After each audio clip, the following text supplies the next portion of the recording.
G'day mate, 40 here. Just got off the plane here in Sydney, and it's kind of interesting going through customs and not being treated like a suspect, not being treated like the enemy.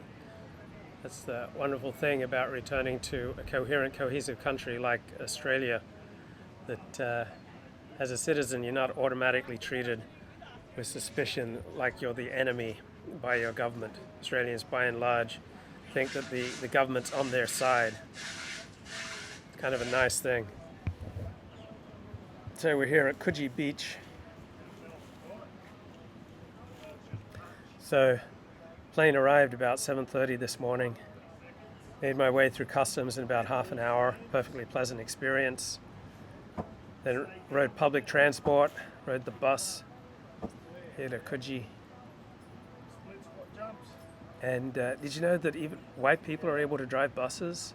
And from my experience in America, I thought only black, brown, and Asian people were able to drive buses, but apparently even white people are capable of driving a bus here in Australia, and they're capable of working for the government and working in customs.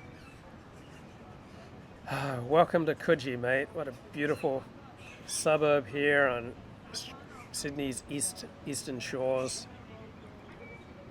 So after I got settled, put my stuff away, had 2 protein bars, got down to the beach, just needed to unwind and read the New York Times. Just makes me feel relaxed. What am I doing back in Australia? Mate, I like to spend my winters back in Sydney with all the posh people, right? Some posh people like to spend their winters in Palm Springs, but I just like to spend my winters in Sydney. So I'd like to get over here for 2 or 3 months every year. Share the gospel of ethical monotheism. Do some outreach. Be an emissary for the Rebbe. It's a tough life, but someone's got to live it. Stochastic terrorism. Have you heard about stochastic terrorism before? Like, I just heard about it in the past week. I mean, Tucker was making fun of it. Tucker Carlson was making fun of it. And then on the front page of the New York Times had a columnist, the big article on stochastic terrorism. So did you know that the attack on Paul Pelosi is reviving a conversation? You can't work remotely? Yes, I can work remotely. I have internet access. Right? I can teach Alexander technique remotely. I can write, I can edit, I can research for people. Perfectly capable of working remotely down under. If the worst comes to the worst, I'll end up in my brother's nursery, logging bags of concrete around.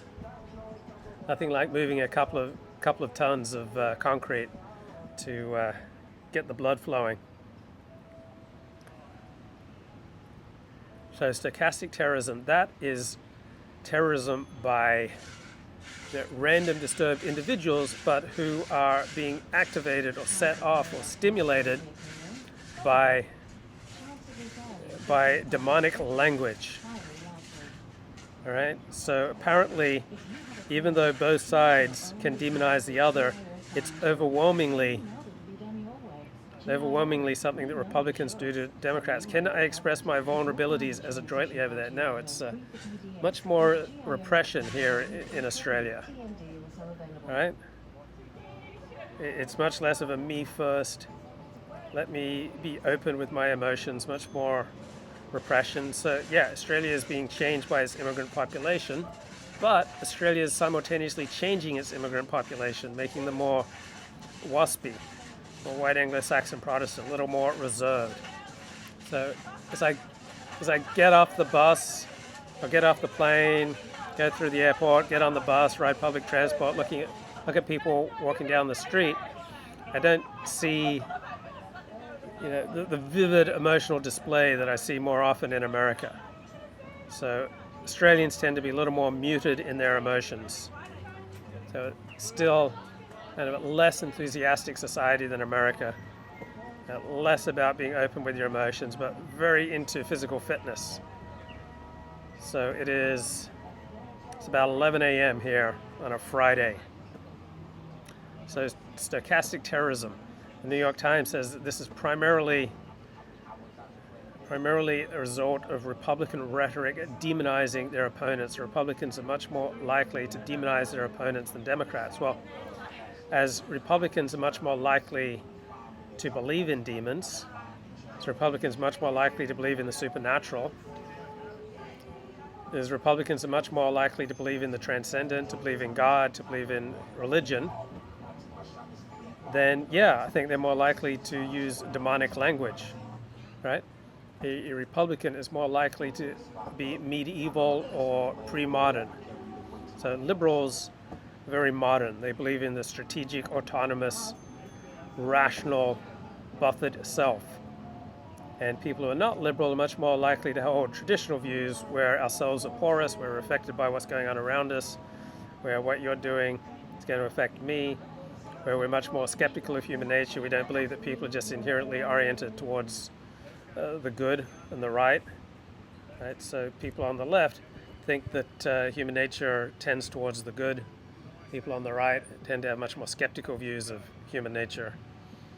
And we're much more skeptical of the power of human reason on the right. We think that people are going to misuse their reason to do the things that they want to do, and then they're simply going to justify it using fancy rhetoric and fancy rational arguments. Right? We often use rational arguments to make the case for doing what we just emotionally feel driven to do. So, yeah, I bet Republicans are more likely to demonize their opponents, just as people who believe that you can choose your sex, right? They're more likely to believe in transgender language and that orientation. So, yeah, your worldview is going to affect the language that you use. In the final analysis, people don't get murdered because of rhetoric, because of language. People get murdered because of conflicts of interest, right? Group conflicts of interest are what drive group conflicts that turn deadly. So, great news, guys. Checking out the New York Times today says that Republicans are trying to stoke fear over crime, while the data is mixed. So, according to the New York Times, people have this vastly exaggerated fear of increases in crime. And the data just don't support it. So all these people think that crime's getting worse and worse, but come on, guys, you got to listen to the data. All right? You got to listen to the data. And the New York Times will give you the data. It's like, yeah, that murder rates are up 40% since May of 2020, but heck, that's just because of COVID, right? It's not because of the anti-police reaction driven by our elites in the media and academia and politics, mainly on the left side of the political spectrum, which discourage police from doing their job. Right? That's not the reason why we have this massive upsurge in homicide and grievous bodily harm, assaults, and other crimes. Also, many police departments are becoming much less rigorous about tracking crime. People have less incentive to make crime reports because the police are now experiencing less incentives to track down crime. So when the police have less incentives to report crime, when the police have less incentives to do their job, and when people have fewer incentives to report a crime, yeah, you're going to have a decrease in many reports of crime. So who are you going to believe, the data or your lying eyes? Now, there are areas where the data tends to be very accurate, and that's when it comes to dead bodies. Because industrialized nations, first world nations, they tend to take death pretty seriously. Right? So when it comes to murder, that's where you get the most accurate crime statistics. Pretty much every other crime aside from murder is much less accurate. But it's kind of amusing to see all these stories in the New York Times, other elite media about how people are overreacting to the crime problem. The Republicans are just seizing on it to try to win elections, but it's not rooted in data, guys. Right? your growing concern about crime is not rooted in data. I see crimes every day. I'm a white man. I'm not getting involved in that kind of thing. I don't want to even give the appearance of impropriety. Okay, so I was hanging out at the airport. I just made this trip on the spur of a moment. So Wednesday morning, said, I want to go to Australia for a few months. So I booked a flight, took off Wednesday night at 10:30. When I was sitting in the airport at LAX, started talking to this Australian couple here from Sydney, and they were visiting a child in Los Angeles. And when they were fueling up their car in one of the more diverse, beautiful parts of South Central East LA, they saw a man just assaulting a woman.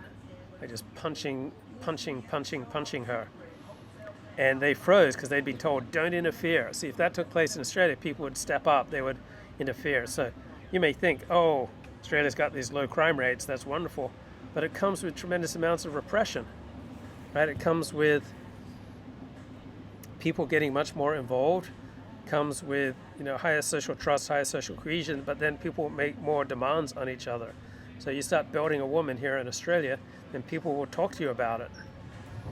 Right? People will say, no, you can't do that. People will be much more likely to call the police. But this couple said they went inside the gas station and said, hey, there's this man assaulting a woman. And the Latino gas station attendant just didn't want to do anything. He says it's best not to get involved.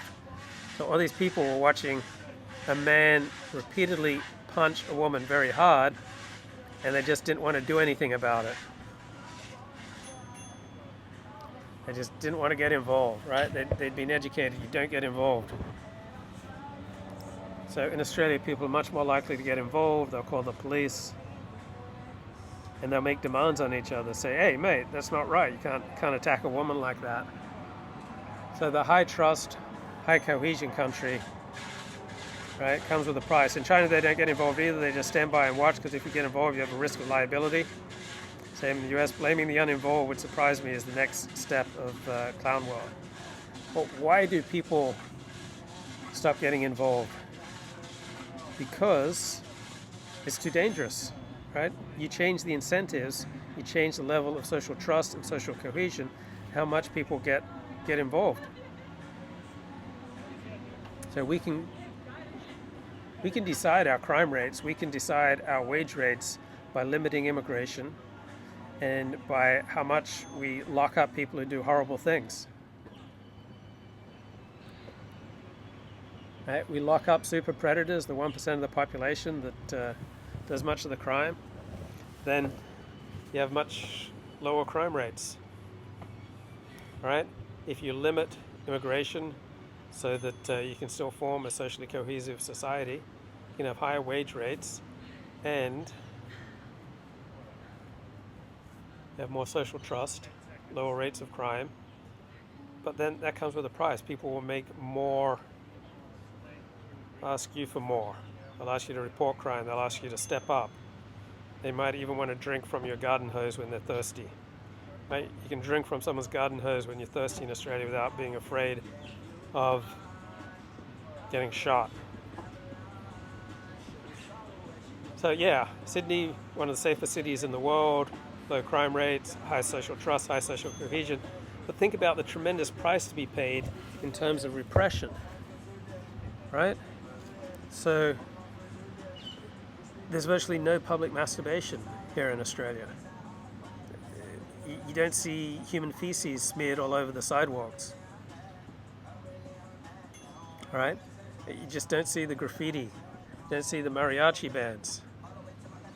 So think about what you give up. Yeah, you have lower rates of crime, but you have much higher rates of repression.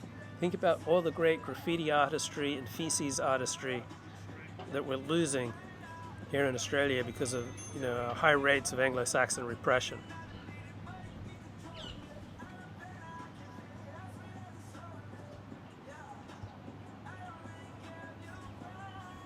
And also, people are a little more restrained here in Australia. Right? They're not as me first, they're not as self-expressive, they're not, I just got to follow my bliss, I just got to do my own thing.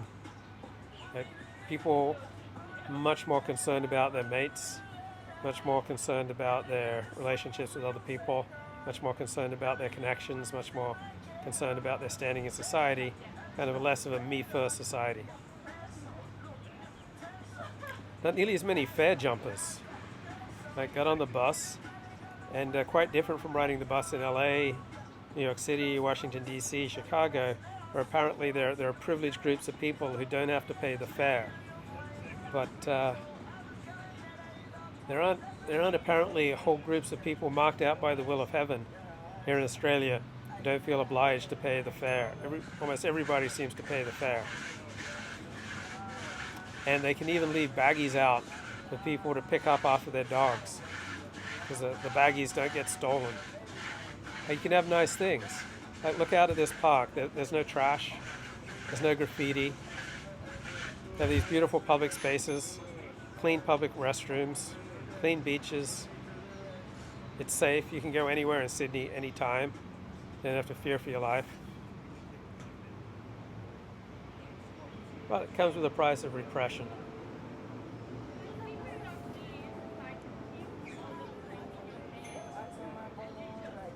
Also, the kids here wear public uniforms, school uniforms. So I think that discipline also creates social cohesion. Like, if you just march with people, then that feels a bond. You create a bond if you just simply march with people. The people in Australia comment on my accent. Yeah, they say it doesn't sound American, but it doesn't sound Australian either. It's kind of in between. But being back in Aussie gets my Aussie accent starting to rev up again.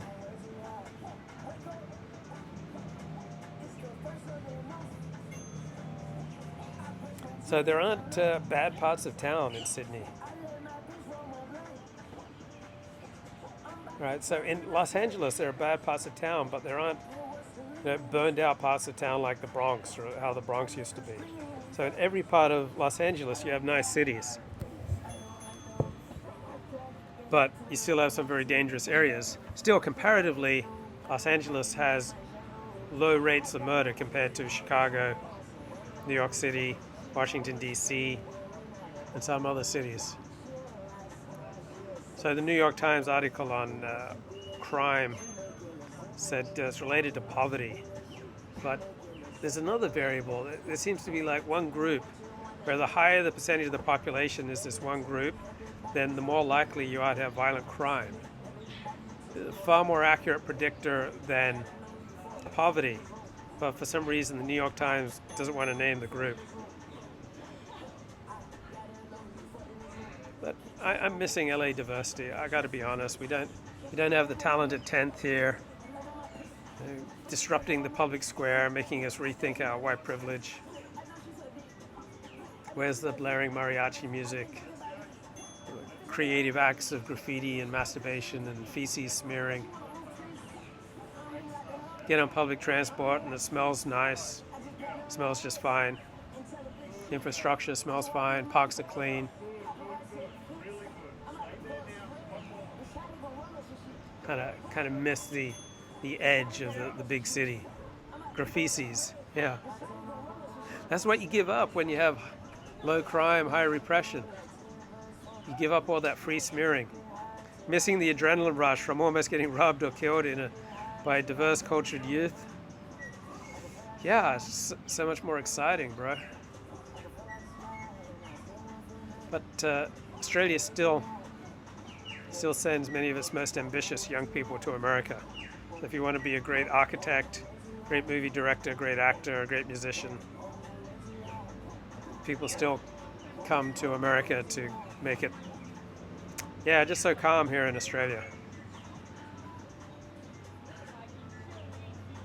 So I still see people with masks, particularly in the airport and on public transport, mainly Asians, but it seemed like about a third of the people on public transport and in the airport wearing masks. On the flight, about a third to a half of the flight was still wearing masks.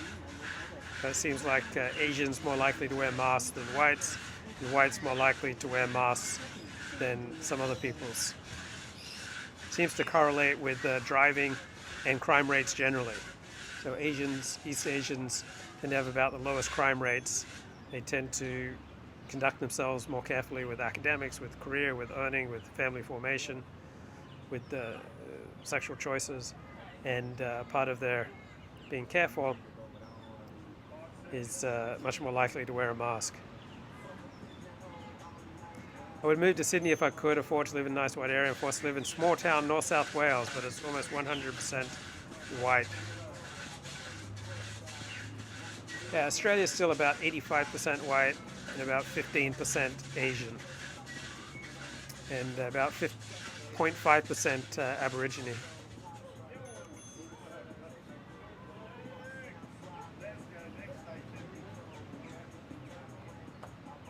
So I'm going to be canceling a lot of my subscriptions, like to YouTube TV, to get NFL Red Zone, Paramount Plus, because they're no good over here. So for KO Sports, I think last time I was here for like $27 a month, I could get all the sports I want. And the World Cup is starting up in 2 weeks. So I'm going to get KO Sports, $27 a month, all the live streaming sports that I want or need. And also many of the best ESPN Plus documentaries are on there as well. Some of their own original docos. So just to the left of me is the beautiful Coogee to Bondi walk. So I'm looking forward to doing that. Just gorgeous walk along the coast, about 5 miles or so.